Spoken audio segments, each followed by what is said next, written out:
Pwede nang mag-delete ng mga sent files para mabawasan ang consume ng memory sa ating Messenger.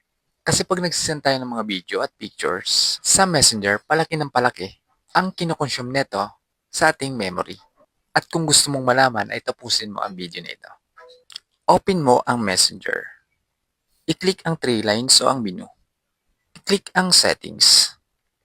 Makikita nyo dyan ang device storage. Click natin yan.